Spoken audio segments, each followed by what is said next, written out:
اعوذ باللہ من الشیطان الرجیم بسم اللہ الرحمن الرحیم صلی اللہ علیہ وبارک وسلم۔ بلڈ کینسر، چھاتی کا کینسر، جگر و معدہ کا کینسر، معدہ و جگر کے زخم اور امراض خبیثہ، تمام جلدی امراض۔ حکیم انقلاب صابر ملتانی رحمۃ اللہ علیہ نے فرمایا کہ بلڈ کینسر کا علاج باری کے بخار کے اصول پر کیا جائے، کیونکہ باری کا بخار بھی اپنے وقت پر دوبارہ آ جاتا ہے۔ اسی طرح بلڈ کینسر میں خون بھی مقررہ وقت پر کم ہو جاتا ہے۔ حکیم محمد انیس صاحب نے فرمایا، امراض کے نام کسی اعضاء کی خرابی پر رکھے جاتے ہیں۔ مثلا معدہ میں کوئی مرض ہے تو انسانی جسم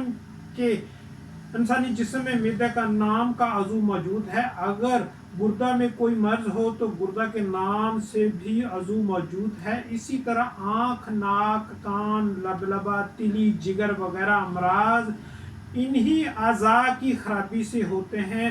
لیکن حیرانگی ہے، کینسر نام کا عضو انسان میں کوئی نہیں ہے، کسی دوسرے عضو کے ساتھ جوڑ کر بیان کیا گیا ہے۔ لہذا علاج کینسر کا نہیں بلکہ اعضاء کی خرابی کا کیا جانا چاہیے۔ لہذا کینسر کو چھوڑ کر اعضاء کی خرابی کو تلاش کیا جائے کہ کس عضو کی خرابی اور اس خرابی کی کیا کیا صورتیں ہیں تاکہ انہیں دور کیا جائے، ورنہ کینسر کا علاج کرتے کرتے مریض ختم ہو جائے گا، علاج نہیں ہوگا۔ اسی لیے ہم نے لفظ کینسر کا علاج نہیں کرنا بلکہ اعضاء میں جو خرابی ہے اس کا علاج کرنا ہے، یہی اصول اور فطری علاج ہے۔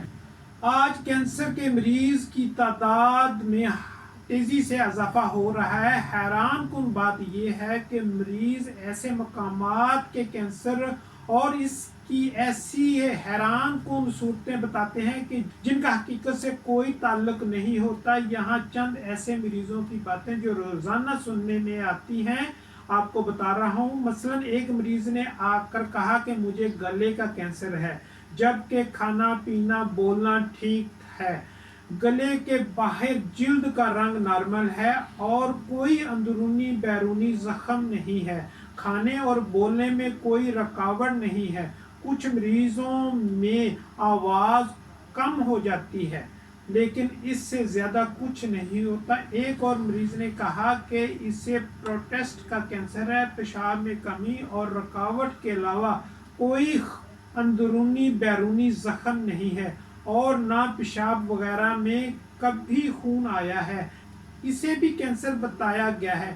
کینسر لا علاج مریض جی بالکل اسی طرح پروسٹیٹ کے بڑھ جانے کا علاج اگر کامیاب نہ ہو اور آپریشن کے بعد دوبارہ غدد بڑھ جائیں تو بس اسے پروسٹیٹ کینسر کہہ دیا جاتا ہے، حالانکہ ایسا نہیں ہوتا۔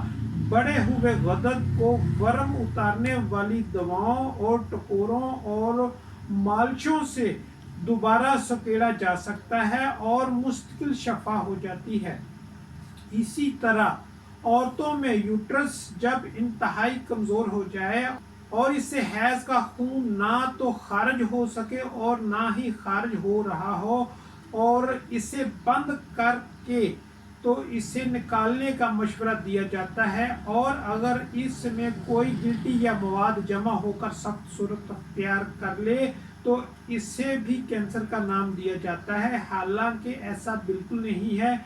تو یاد رکھیں کہ قانون مفرد اعضاء میں کسی بھی علامت کا علاج کرنے سے پہلے اس کے اسباب اور وجوہات کو نوٹ کیا جاتا ہے، ان اسباب کو دور کرنے کا علاج کیا جاتا ہے، یہی اصولی طریقہ علاج ہے۔ تشخیص و علاج یہی اصولی علاج ہے۔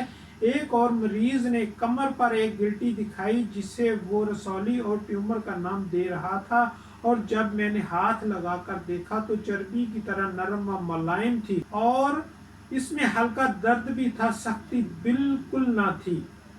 ویڈیو پسند آنے کی صورت میں لائک اور شیئر کیجیے گا۔ مزید مشورہ و معلومات کے لیے رابطہ کر سکتے ہیں۔ شکریہ۔